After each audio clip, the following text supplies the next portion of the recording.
नमस्कार विद्यार्थियों। भक्ति काल के महान कवि तुलसीदास की प्रसिद्ध रचना कवितावली से उद्धृत छंद या इस पाठ्यक्रम में शामिल किए गए कवितावली के जो अंश हैं का अध्ययन हम कर रहे थे स्नातक प्रथम वर्ष हिंदी साहित्य में। उस क्रम में आज अंतिम छंद कवितावली का भी और इस अध्याय का भी अंतिम छंद हैं वनगमन से संबंधित प्रसंग। राम सीता लक्ष्मण वन में जा रहे हैं, ग्रामवधु उनको देखती हैं, मोहित हो जाती हैं, सीता से राम लक्ष्मण का परिचय जान रही हैं। उसी क्रम में आज का छंद। सुनी सुंदर बेन सुधारस साने, सयानी है जानकी जानी भली। तिरछे करी नैन देसेन, तिने समुझाए कछु मुस्काए चली तुलसी। तेहि ओसर सोहे सबे अवलोकती, लोचन लाहु अली। अनुराग तड़ाग में भानु उदय बिकसी, मनो मंजुल कंज कली। प्रस्तुत अवतरण तुलसीदास द्वारा रचित कवितावली से लिया गया है। वनमार्ग में राम लक्ष्मण सीता को जाते हुए देखती हैं, ग्रामवधुएं उन पर मोहित हो जाती हैं और फिर सीता से परिचय पूछती हैं राम का, लक्ष्मण का। तो सीता ने उनको किस प्रकार से परिचय दिया है उसका वर्णन यहाँ किया गया है कवि तुलसीदास ने।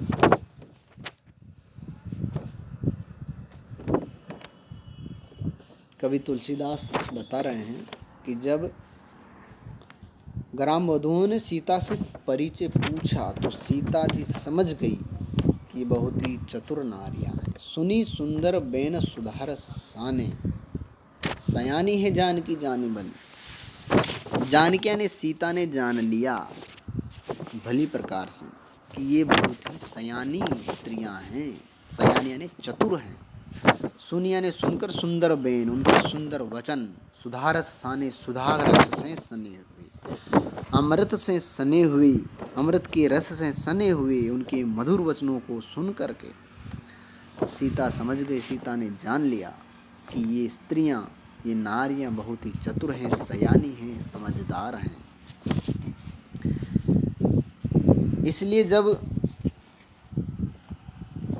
परिचय जानने के लिए उन्होंने सीता से पूछा तो सीता उनका उत्तर दे रही है किस प्रकार से। तिरछे करी नैन, तिरछे नेत्र करके, दे सेन, सेन यानी इशारा करके, तिन्हें यानी उन स्त्रियों को समझा यानी समझा देती है, कुछ मुस्काए चली और कुछ मुस्कुरा कर चल देती। सीता उनको परिचय किस ढंग से दे रही है देखिए। तिरछे करी नैन, अपने नेत्र को तिरछा करके, कुछ इशारा करती हैं, तिन्हें समझाए और उन स्त्रियों को समझा देती हैं, उन ग्रामवधुओं को इशारे में ही समझा देती हैं। कछु मुस्कुराए चली और फिर कुछ मुस्कुरा करके वे आगे बढ़ जाती। इस प्रकार से वो समझा देती हैं उन स्त्रियों। यहाँ स्त्रियों का गुण, स्त्रियों का जो स्वभाव है वह झलक रहा। स्त्रियां अपने पति का परिचय किस प्रकार से दे रही हैं और दूसरी स्त्रियों को किस ढंग से समझा रही हैं, किस प्रकार अपने पति का परिचय दे रही हैं, सीता के स्वभाव से यह प्रकट हो रहा। अपने नेत्रों को तिरछा करके कुछ इशारा करती हैं और मुस्कुरा करके आगे बढ़ जाती हैं। तुलसी तेहि ओसर, उस अवसर पर सोहे सभी बहुत ही शोभावान, शोभित होती हैं।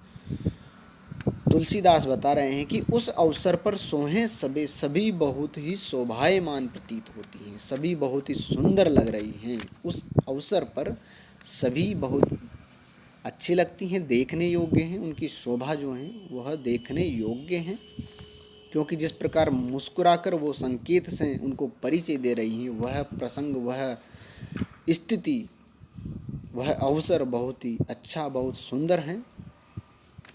अवलोकती लोचन लाहू अली, तो यहाँ ग्राम वधू कह रही हैं कि अली यानी सखी, लोचन लाहू, अपने नेत्रों का लाभ मुझे मिल गया। उस दृश्य को देख करके कोई ग्राम वधू कह रही है कि हे अली, मुझे अपने नेत्रों का लाभ मिल गया। अवलोकती यानी देखने से, यह सब देख करके, लोचन लाहू, लोचन का लाभ, अपनी आँखों का लाभ मुझे प्राप्त हो गया है। अनुराग तड़ाग में भानु उदय बिगसी मंजुल कंज कली।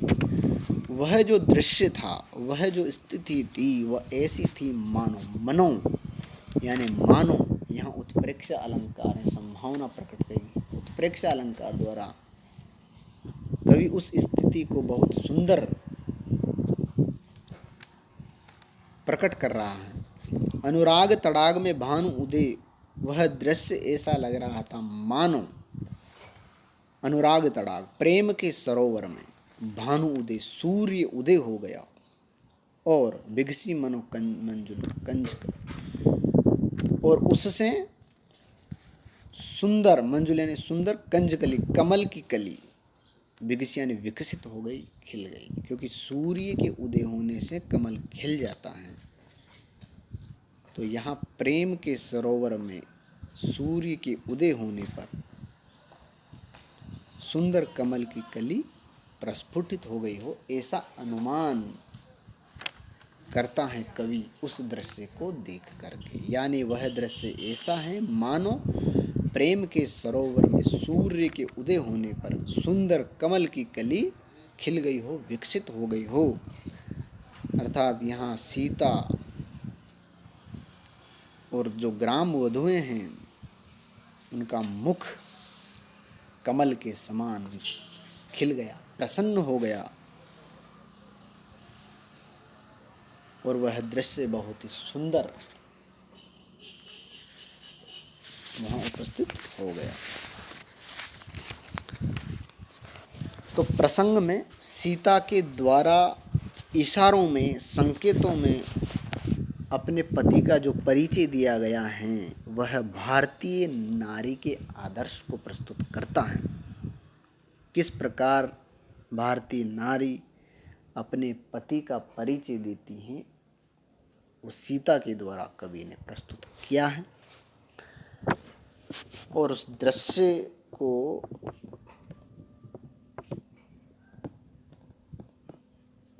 उत्प्रेक्षा अलंकार द्वारा कवि ने बहुत सुंदर तरीके से प्रस्तुत किया है।